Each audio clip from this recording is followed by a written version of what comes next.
नमस्कार, मैं हूं राजश्री शर्मा। दिन भर की खबरों में सबसे पहले नजर डालते हैं आज के मुख्य समाचारों पर।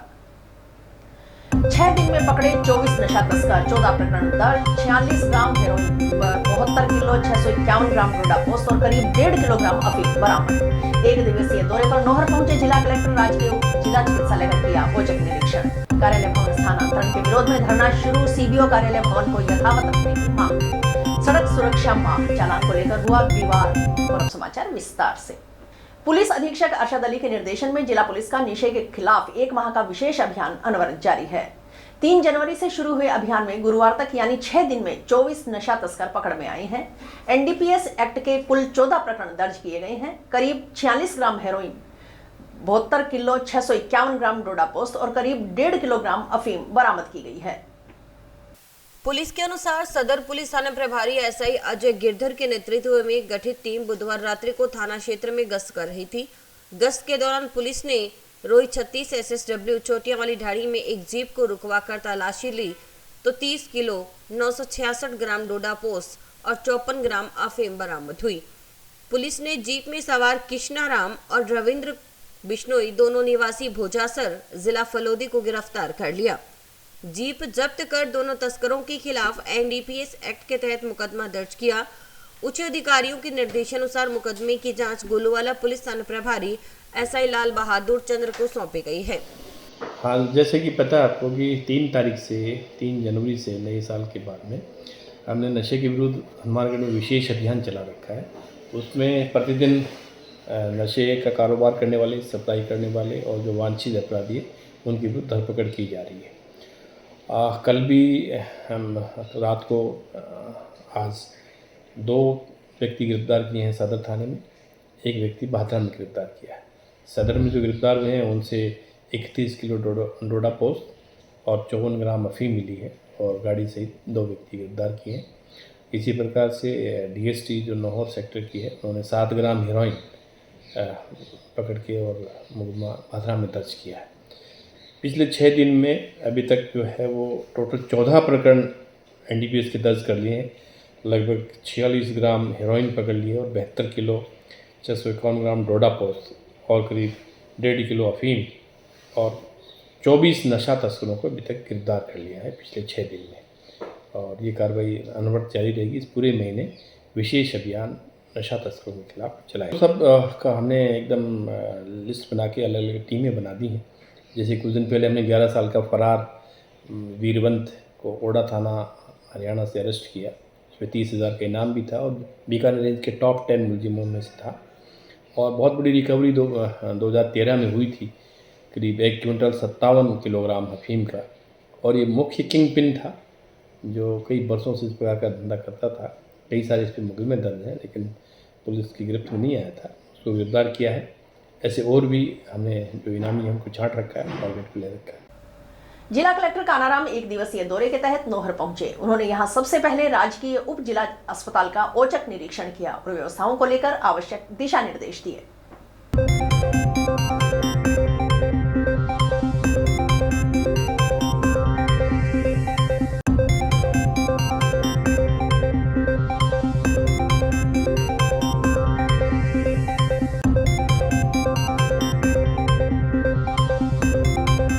और जो एसडीएस है, नई बिल्डिंग अंडर कंस्ट्रक्शन है। पुरानी बिल्डिंग में चूँकि स्पेस का कंस्ट्रेंट है, इसी क्रम में आज निरीक्षण किया गया था। एक तो अभी टीबी मुक्त अभियान चल रहा है, तो उस क्रम में ज़्यादा से ज़्यादा टीबी की जांचें की जाए, इसको लेकर निर्देश दिए गए। चूँकि यहाँ 2 एक्सरे मशीन है, एक ही काम में आ रही थी, दूसरी एक्सरे मशीन को भी जो है एप्रोप्रिएट लोकेशंस पे लगाकर उसको यूज़ करेंगे ताकि जांचें वगैरह बढ़ जाए। इसके अलावा साफ़ सफाई व्यवस्था को लेकर विशेष निर्देश दिए। थोड़ा सा साफ़ सफाई को लेकर गैप दिख रहा था और जितने भी चूँकि अभी मरीज़ कम आ रहे हैं, तो जो भी आ रहे हैं उनकी प्रॉपर स्क्रीनिंग और जांच होकर उनको आयुष्मान योजना का जो है वो बेनिफिट ज़रूर दिया जाए। साथ ही आज पीएम श्री स्कूल का भी निरीक्षण किया। नौहर का पीएम श्री एक अच्छा पीएम श्री स्कूलों में से एक है और यहाँ के प्रधानाचार्य और स्टाफ ने काफ़ी अच्छे इनोवेशंस वगैरह समय समय पर करते रहे हैं। जैसे अभी भी आप देखेंगे सभी पीएम श्री का स्टाफ जो है एक पर्टिकुलर यूनिफॉर्म में आता है, तो ये एक विशेष पहल है जिसको सभी पीएम श्री विद्यालयों ने अडॉप्ट किया है। तो आज बच्चों से इंटरेक्शन किया कि उनको कैसा लग रहा है और किस तरह की तैयारी जो है बच्चों की चल रही है। तो अच्छा लगा, बड़ा सकारात्मक वातावरण है और स्पोर्ट्स और कल्चरल जो एक्टिविटी है, उन दोनों ही मायनों में एक अच्छा विद्यालय है। आगे प्रयास करेंगे इसको और स्ट्रेंथन करें। तो फीडबैक आया था क्योंकि थोड़ा-सा पेस कम है, इसको भी रिव्यू करके बढ़ाएँ। रिस्पॉन्स आमजन, जनप्रतिनिधि, सोशल मीडिया इन्फ्लुएंसर सभी का ही बहुत पॉजिटिव है और हर व्यक्ति जो है इस अभियान से जुड़कर जो अपना बेस्ट कंट्रीब्यूशन दे सकता है वो दे रहे हैं। और आपके माध्यम से भी आग्रह रहेगा कि ये एक ऐसी बीमारी है जिससे सिर्फ अकेला व्यक्ति नहीं लड़ सकता, पूरे समुदाय को, पूरे जिले को साथ लड़ना पड़ेगा। मुख्य ब्लॉक शिक्षा अधिकारी समग्र शिक्षा हनुमानगढ़ के कार्यालय भवन को टाउन से जंक्शन में स्थानांतरित किए जाने के विरोध में राजनीतिक संगठनों के प्रतिनिधियों व शहर के नागरिकों ने बुधवार को मुख्य ब्लॉक शिक्षा अधिकारी कार्यालय के समक्ष बेमियादी धरना शुरू कर दिया। धरने पर बैठे संगठनों के सदस्यों और मुख्य ब्लॉक शिक्षा अधिकारी कार्यालय भवन को जंक्शन में स्थानांतरित करने का आदेश वापस लेने की मांग की। जिला प्रशासन मुर्दाबाद, सीबीओ मुर्दाबाद, सीबीओ मुर्दाबाद, सीबीओ मुर्दाबाद, सीडीओ मुर्दाबाद, सीडीओ मुर्दाबाद। सीडीओ हनुमानगढ़ ने सीबीओ दफ्तर को जंक्शन में ट्रांसफ़र करने का आदेश दिया है, जो बिल्कुल ही गलत है। हनुमानगढ़ टाउन में केवल यही मेन ऑफिस है जिससे यहाँ के स्कूल, आसपास का क्षेत्र सभी इससे जुड़े हुए हैं और इस तरह का आदेश गैरकानूनी है। पहले भी जब ट्रांसफ़र हुए थे, पुराने टाइम में धरने प्रदर्शन हुए थे, उसके बाद ये निर्णय किया गया था कि कोई भी ऑफिस अब ट्रांसफ़र नहीं किया जाएगा। तो गुपचुप तरीके से इस तरह से वहाँ ट्रांसफ़र करना गलत है और शहर की जो सामाजिक संस्थाएं, शहर के लोग हैं, वो इसका पुरजोर विरोध करते हैं। ऑफिस यहीं रहना चाहिए। वहाँ जो बिल्डिंग इनको दी गई है वो बिल्डिंग नाकाफ़ी है, बिल्डिंग में काफ़ी टूट हुई है, वहाँ पर ऑफिस चलने के लायक। ये जो सीबीओ ऑफिस यहाँ से लेके जाने का ये प्रयास कर रहे हैं, ये बिल्कुल गलत है। पहले भी काफ़ी ऑफिस यहाँ से हनुमानगढ़ टाउन से ले जाए जा चुके हैं और ये भेदभावपूर्ण नीति अधिकारियों की रही है। कुछ अधिकारियों के समस्याएं रहने के कारण ये चाहते हैं कि ये ऑफिस है जो वहाँ जंक्शन में शिफ्ट हो जाएं, लेकिन ऐसा नहीं होने देंगे हम। जितने भी हमारे यहाँ पर हनुमानगढ़ टाउन के जितने भी संगठन या संस्थाएं हैं जो, उन सब से हम संपर्क कर रहे हैं और अगर मान लो नहीं रुका ये ऑफिस, पहली बात तो हम जाने देंगे नहीं, क्योंकि सभी संगठनों से हमें सहयोग और आश्वासन मिल रहे हैं और अगर फिर भी ये अगर चाहता है तो एक बड़ा आंदोलन किया जाएगा जो पूरे प्रशासन को हम मिला के रख देंगे।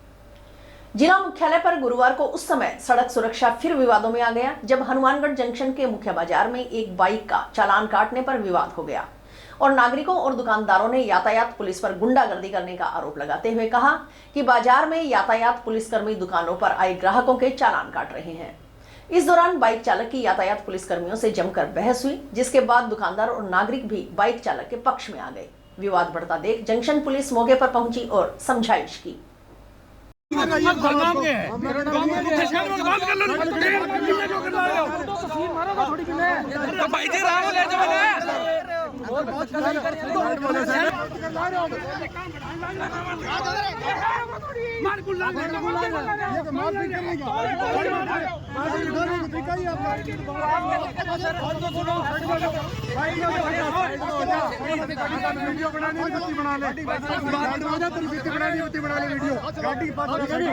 कुत्तों को थोड़ी मैंने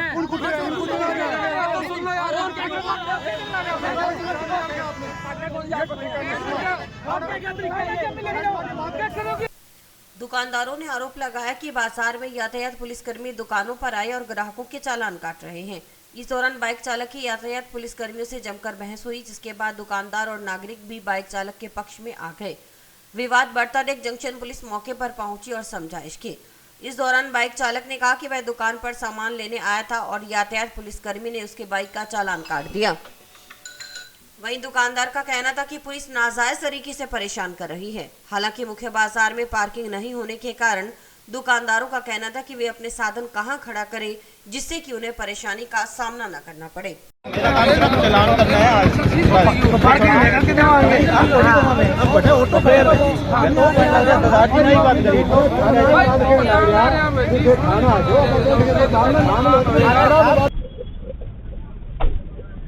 अभी यहाँ शॉप के आगे बाइक लगा के बैग अंदर रखने के लिए गया हूँ, ठीक है। इतने बाहर आए तो चलान वगैरह काट रहे हैं। मैंने कहा सर अभी तो मैंने बैग एक मिनट भी नहीं हुआ पूरा इन्होंने ना मेरे को हमारे ऐसे हो गए, मैं वैसे यहाँ ऑटो वगैरह खड़े हैं, जा तो आप कानून व्यवस्था सुधारो, हम बाइक खड़ने की जगह तो हो, ठीक है। ये कहते हैं हमारा काम है चलान काटने का, अदर है ना नगर पालिका की सारी जिम्मेदारी है, ये बात इन्होंने बोली है। सर ये पूछ रहे तू कहाँ का है, मेरी फोटो वगैरह ले रहे थे, मैंने कहा यहीं का लोकल ही हूँ, ID भी है मेरे पास, ठीक है। मेरे साथ एक तरह बाद में ना पकड़ के ना जबरदस्ती लेके जाने के लिए हो गए, सारे आउटलेट दुकानदार मोबाइल वाले सारे इकट्ठे हो गए, मेरे को चटवाया है सर, धक्का मुक्की करने लग गया, कोई कॉलर खींचने लग गया, कोई गला पकड़ने लग गया, ऐसे किया मेरे साथ। मामला था जिसमें आक्रोशित हो गए, मलिक के चलान के ऊपर किया, जिस हिसाब से समझाइश की गई है वो ट्रैफिक थाने वाले करी जाए कार्रवाई, ट्रैफिक थाना करी जाए कार्रवाई, उसी हमने चलान कटा, वो कैमरे वगैरह चेक हो जाए क्या किया क्या मामला और देखा जाएगा, अभी हम पता करेंगे।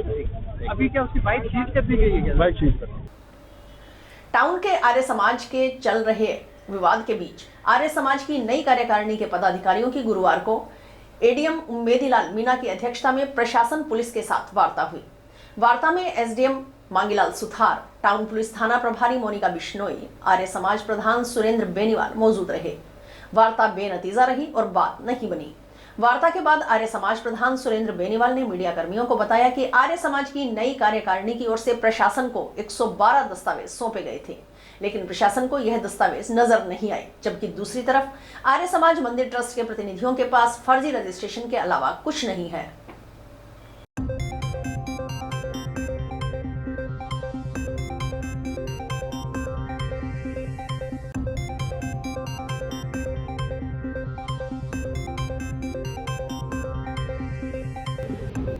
SDM साहब बैठे हैं, वही CO मैडम बैठी है, ADM साहब बैठे हैं। शुरुआत हमने जब ज्ञापन दिया था ADM साहब को दिया था, ADM साहब ने उठा के उसको SDM साहब को दे दिया, SDM साहब CI मैडम के पास चले गए।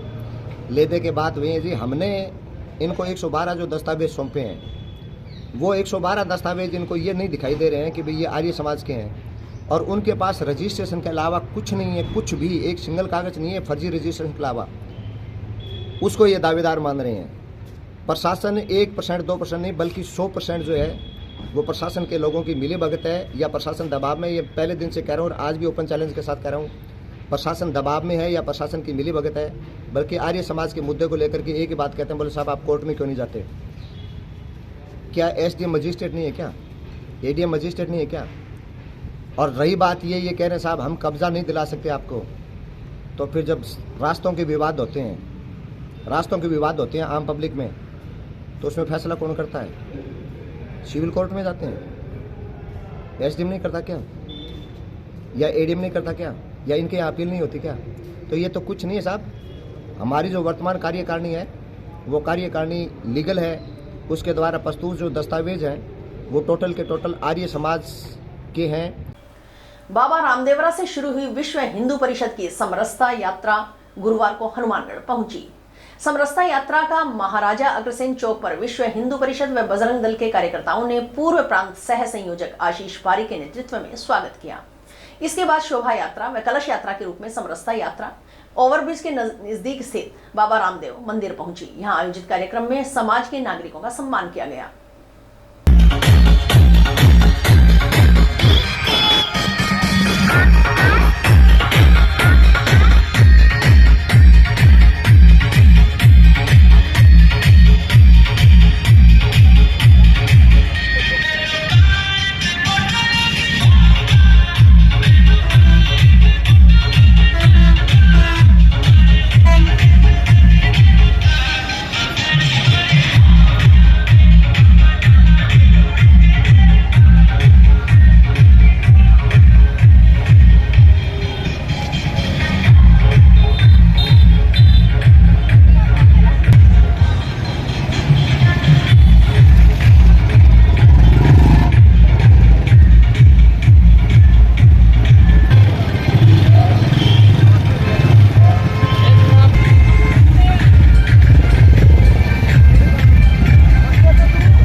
हिंदू परिषद श्री गंगानगर विभाग की ओर से बाबा रामदेव सामाजिक समरसता यात्रा निकली है। 7 जनवरी से प्रारंभ हुई है गढ़साना से और 15 जनवरी श्री गंगानगर में उसका समापन है। बाबा रामदेव जी के जो समरसता का विषय है और डॉक्टर बाबा साहब अम्बेडकर जी है, संत रविदास जी है, भगवान वाल्मीकि जी है, ऐसे सभी महापुरुषों के संतों के जो समरसता का संदेश है, वो समरसता का संदेश लेकर हम सब हिंदू भाई भाई, जाति कोई नहीं है। ऐसे कहा जैसे रामानंद जी ने, जात पात पूजे न कोई, हरि को भजे सो हरि को होई। इस प्रकार से हिंदू समाज में जाति विषमता को दूर करते हुए हम सब भाई है ऐसा संदेश लेकर काम खड़ा करना और हिंदू एक रहेंगे तो पूरे विश्व को सुख और शांति देने का काम खड़ा करेंगे, ऐसा विवेकानंद ने कहा है। ऐसा उद्देश्य लेकर ये यात्रा निकली है। आज हनुमानगढ़ में इस यात्रा का प्रारंभ हुआ है। हिंदू परिषद की जो ये समरसता यात्रा है बाबा रामदेवरा से शुरू होकर के और यहाँ पहुंची है। आज हमने महाराजा अग्रसेन चौक पर इस यात्रा का स्वागत किया और पूरी एक शोभा यात्रा निकाली, कलश यात्रा निकाली और अभी ये रामदेव मंदिर पहुंची है। भारतीय ट्रेड यूनियन केंद्र की बैठक का आयोजन किया गया। बैठक में आगामी वर्ष में C2 के राष्ट्रव्यापी आह्वान को लेकर विभिन्न मुद्दों पर चर्चा की गई, जिससे किसानों, मजदूरों के हितों सहित आमजन को लेकर चर्चा की गई। इस मौके पर खासतौर पर रेलवे के निजीकरण को लेकर 15 जनवरी से जन जागृति अभियान चलाया जाएगा।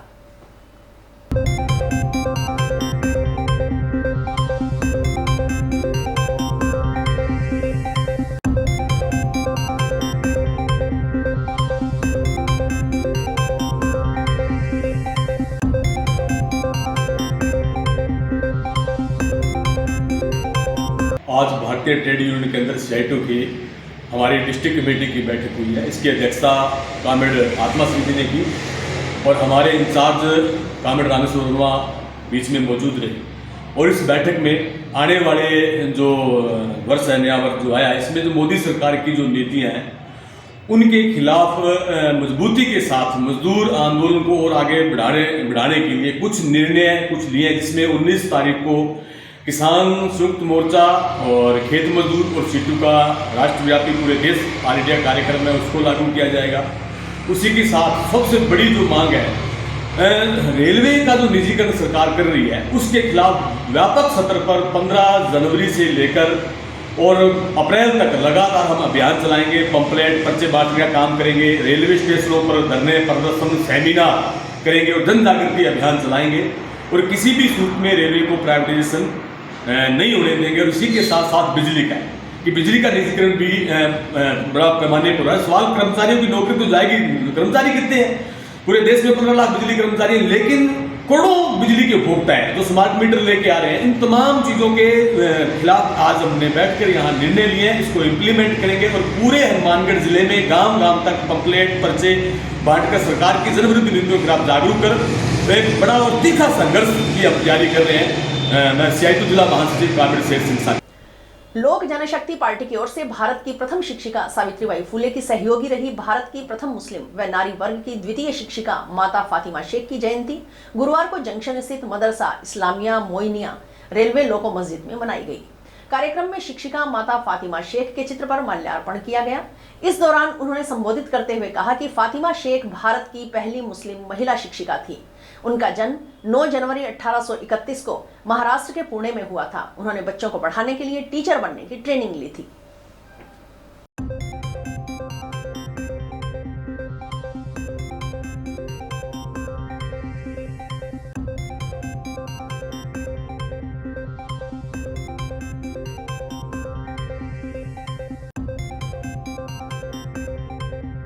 आज हमने सावित्रीबाई फुले के साथ में जो चलने प्रतिमा शेख का 194वां जन्मदिन मनाया और ये गांधीनगर के अंदर जो मस्जिद है इसके अंदर हमने धूमधाम से मनाया। सभी मुस्लिम भाइयों को निवेदन है कि आगे वाला कोई भी जन्मदिन मनाए तो उस पर प्रोग्राम जो रखा गया है, आज हमारे राष्ट्रमाता माता फातिमा शेख का जन्मदिन मनाया गया है और हमारे जो गांधीनगर की जो मस्जिद है, इनके तमाम जो जिम्मेवार साथीगण हैं, इनके जो कार्यकारिणी हैं, उनके माध्यम से एक संदेश दिया है कि भारत के अंदर पैदा होने वाली राष्ट्रमाता ने शिक्षा की अलग जगा करके दुनिया को एक बहुत बड़ा संदेश दिया है। और इस्लाम धर्म को मानने वाली माता ने ये संदेश शूद्र समाज को भी दिया और अपर समाज को भी दिया। इसलिए हम ऐसी राष्ट्र माता को सलाम करते हैं, सजदा करते हैं कि उनका संदेश दुनिया के हर कोने के अंदर पहुँचे और ये संदेश दुनिया इसको माने। आयुर्वेद विभाग की ओर से टाउन की अरोड़वंश धर्मशाला में आयोजित किया जा रहा आयुष्मान आरोग्य मंदिर से संबंधित नर्सेज, एएनएम और आशा सहयोगिनियों का आवासीय प्रशिक्षण गुरुवार को दूसरे दिन भी जारी रहा। दूसरे दिन के प्रशिक्षण कार्यक्रम का शुभारंभ विभाग के सहायक निदेशक डॉक्टर महावीर प्रसाद ने भगवान धन्वंतरी की पूजा अर्चना कर किया। इस मौके पर चिकित्सा क्षेत्र से जुड़ी प्रमुख हस्तियां मौजूद रही। प्रशिक्षण के दूसरे दिन प्रमुख विशेषज्ञों की ओर से व्याख्यान का आयोजन किया गया। डॉक्टर राजन सेठिया, डॉक्टर दीप्ति सिंगला, डॉक्टर आशा यादव और डॉक्टर संदीप कुमार ने विभिन्न महत्वपूर्ण विषयों पर जानकारी दी। इन विशेषज्ञों ने प्रतिभागियों को प्रकृति परीक्षण और फैमिली फोल्डर की पूर्ति से संबंधित महत्वपूर्ण जानकारियां दी। प्रकृति परीक्षण से संबंधित व्याख्यान में विशेषज्ञों ने बताया कि यह परीक्षण स्वास्थ्य संबंधी विभिन्न पहलुओं का मूल्यांकन करने के लिए आवश्यक होता है। इसके माध्यम से विभिन्न रोगों की पहचान जल्द की जा सकती है और उनके उपचार के लिए कदम उठाए जा सकते हैं। डॉक्टरों ने इसे सही समय पर स्वास्थ्य जांच करने का एक प्रभावी तरीका बताया। वहीं फैमिली फोल्डर के बारे में जानकारी देते हुए डॉक्टर दीप्ति सिंगला ने बताया कि यह महत्वपूर्ण दस्तावेज है जिसमें परिवार के सदस्य प्रत्येक की स्वास्थ्य का पूरा विवरण दर्ज होता है। इस फोल्डर की पूर्ति स्वास्थ्य सेवाओं की गुणवत्ता को बेहतर बनाने में मदद करती है। साथ ही यह स्वास्थ्य के क्षेत्र में काम करने वालों के लिए एक प्रभावी औजार साबित हो सकती है। कार्यक्रम में प्रशिक्षण प्राप्त करने वाले नर्सेज, एएनएम और आशा सहयोगिनों ने इन व्याख्यानों में काफी जानकारी प्राप्त की और स्वास्थ्य सेवा में सुधार के लिए अपने कौशल को और बेहतर बनाने का संकल्प लिया। आशा, एएनएम और आयुर्वेद के नर्स कंपाउंडर की ट्रेनिंग है। 3 दिवसीय आवासीय व्यवस्था है और इसमें आयुर्वेद के बारे में इनको जोड़ा गया है।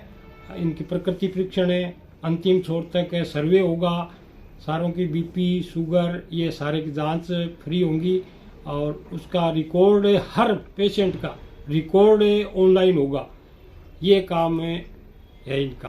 गवर्नमेंट ने एक नया पैटर्न लाए हैं। जितने भी औषधालय हैं इनको AHWC में क्रमोन्नत कर रहे हैं। तो फर्स्ट फेज के अंदर आयुर्वेद विभाग में 1000 जो औषधालय थे उनको AHWC बनाया था और उसके बाद में सेकंड फेज में बनाया। अब थर्ड फेज में दोबारा से 1000 AHWC को औषधालयों को AHWC बनाया। तो औषधालयों को AHWC बनाने का कारण ये है कि आयुर्वेद विभाग का जो प्रयोजन है उसको सिद्ध करना है। आयुर्वेद विभाग का प्रयोजन है स्वस्थस्य स्वास्थ्य रक्षणम मातुरस्य विकार पशुनम च, कि स्वस्थ व्यक्ति की स्वास्थ्य की रक्षा करना। समाचार अभी और भी है, देखते रहिए स्काई चैनल। नमस्कार दोस्तों, मैं डॉक्टर निधि डोमेवाले फोकस नागपाल आई हॉस्पिटल से, जो 40 साल से आंखों की बहुत अच्छी सर्विस दे रहा है। आपको ये बताते हुए मुझे खुशी हो रही है कि अब चश्मा निकालने का ऑपरेशन जो लेजर द्वारा किया जाता है, जिसे लेसिक कहते हैं, वो यहाँ पे शुरू हो चुका है। लेसिक यानी लेजर द्वारा आपके आँख का चश्मे का नंबर हटाया जाता है।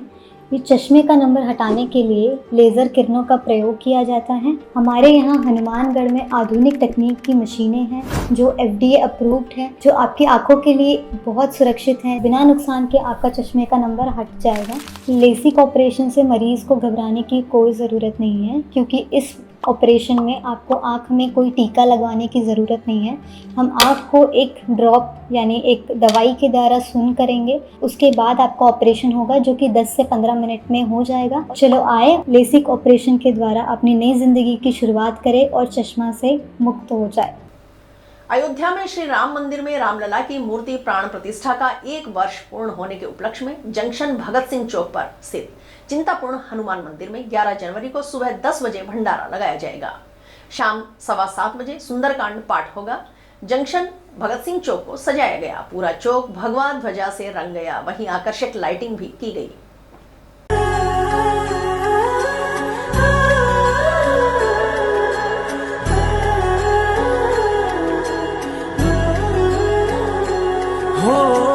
जन्म जन्म की खोज बताए, राम से चल के राम पे आए। प्रेम कोई हमें और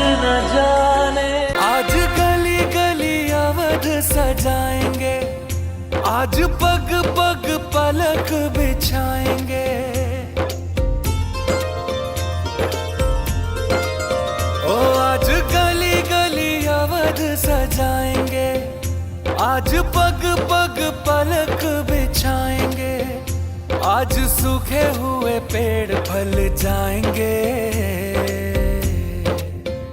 नैना भीगे भीगे जाए कैसे खुशी छुपाए राम आएंगे, कुछ समझ न पाए कहाँ फूल बिछाए राम आएंगे, नैना भीगे भीगे जाए कैसे खुशी छुपाए राम आएंगे। पीलीबंगा उपखंड क्षेत्र की ग्राम पंचायत पंडितावाली के शहीद भूपेंद्र सिंह राजकीय उच्च माध्यमिक विद्यालय के 70 विद्यार्थियों के दल ने गुरुवार को शैक्षणिक भ्रमण किया। शैक्षणिक भ्रमण के तहत विद्यार्थियों ने सूरतगढ़ थर्मल पावर प्लांट का भ्रमण किया। राष्ट्रीय कौशल विकास योजना के अंतर्गत व्यावसायिक शिक्षा योजना के तहत भ्रमण के लिए इन विद्यार्थियों के दल को सरपंच कुलदीप जाखड़ व प्रधानाचार्य मनोज चंदोरा ने हरी झंडी दिखाकर रवाना किया। सरपंच कुलदीप जाखड़ ने कहा कि ऐसे भ्रमण विद्यार्थियों के लिए लाभदायक और ज्ञानवर्धक सिद्ध होते हैं। इससे विद्यार्थियों को शिक्षा के साथ साथ तकनीकी जानकारी भी प्राप्त होगी, जो विद्यार्थियों के सर्वांगीण विकास में उपयोगी साबित होगी। प्रधानाचार्य मनोज चंदोरा ने कहा कि विद्यार्थियों के चहुमुखी विकास में तकनीकी ज्ञान का अहम योगदान है। विद्यार्थियों को यह ज्ञान अर्जित कर इसका उपयोग सकारात्मक तरीके से करना चाहिए। इस मौके पर विद्यालय स्टाफ मौजूद रहा। ये व्यावसायिक शिक्षा के अंतर्गत कक्षा 9 और 10 के लिए इंडस्ट्रियल टूर है, जो आज थर्मल प्लांट सूरतगढ़ के लिए ले जाया जा रहा है और ये 2 दिन के लिए भ्रमण करवाया जाएगा। पहले दिन आधे बच्चे जाएंगे, आधे दूसरे दिन जाएंगे। 10 तारीख को हमें, क्योंकि बच्चे ज़्यादा थे इसलिए परमिशन हमें अलग अलग 60-60 बच्चों के लिए 2 दिन के लिए मिली है और इन बच्चों को थर्मल का जानकारी देने के लिए ले जाया जा रहा है। ये कोई स्कूल का टूर है बच्चों का, 9th से लेकर 12th तक का, सूरतगढ़ थर्मल पावर में उनके ज्ञानवर्धन के लिए कोई स्कूल की तरफ से टूर रखा गया। सैद्धांतिक शिक्षा के साथ साथ उनको व्यवहारिक शिक्षा भी मिलेगी। वो उस सेटअप को देखेंगे, समझेंगे, उससे आगे भविष्य में उनको जानकारी मिलेगी, लाभदायक होगी। बेटी बचाओ बेटी अपनाओ बेटी पढ़ाओ मुहिम के अंतर्गत मनमोहन बंसल ने अपनी बेटी यशिका बंसल के जन्मदिन पर बुधवार को टाउन की मुखर्जी कॉलोनी स्थित सरकारी विद्यालय में अध्ययनरत 40 बेटियों को जर्सी का वितरण किया। इससे पहले इन बेटियों के साथ केक काटा गया, उन्हें अल्पाहार वितरण कर जर्सी पहनाई व गिफ्ट पैक बांटे। जर्सी पहनकर बेटियों के चेहरे पर मुस्कान छा गई। यशिका बंसल की माता लीशा बंसल के अनुसार उनका परिवार पिछले 8 सालों से इस मुहिम के साथ जुड़ा हुआ है। बेटियों के साथ अपनी खुशियां बांटकर उनके चेहरे पर मुस्कुराहट देखकर उन्हें व पूरे परिवार को बड़ा ही सुकून मिलता है।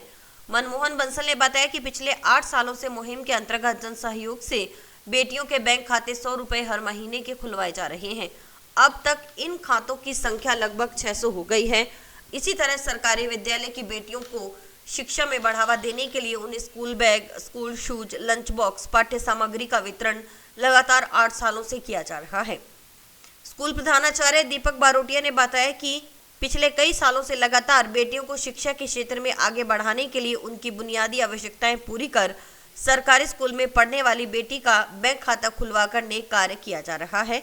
इसके लिए पूरी टीम साधुवाद की पात्र है। बेटी बचाओ बेटी अपनाओ बेटी पढ़ाओ मुहिम के अंतर्गत हमारे मुहिम के सहयोगी मनमोहन जी बंसल की बिटिया याशिका का बर्थडे हमने आज बेटियों के साथ जो सरकारी स्कूल है मुखर्जी कॉलोनी में उसमें बनाया जा रहा है। उनके द्वारा बच्चों को स्वेट जो है, गर्म स्वेटर जो है, जैकेटें दी गई है और साथ में उनको अलग पार करवाया गया है। बच्चों की प्रसन्नता देखते ही बनती है और हमारे जो मनमोहन जी बंसल है हमेशा इस प्रोजेक्ट में पिछले 10 साल से इस प्रोजेक्ट में जुड़े हुए हैं और हमेशा आगे आके लीड करके ये प्रोजेक्ट चलाते हैं। जब भी इनके घर में कोई खुशी का मौका आता है ये तुरंत मैसेज आता है और हम बेटियों के लिए किसी न किसी स्कूल में निकल जाते हैं। राजस्थान सरकार की वित्तीय वर्ष 2024-25 की बजट घोषणा के अंतर्गत दिव्यांगजनों को सहायता और संबल प्रदान करने के उद्देश्य से विशेष शिविरों का आयोजन किया जा रहा है। इसी क्रम में जिले में पहला शिविर टाउन स्थित पंचायत समिति सभागार में आयोजित किया गया।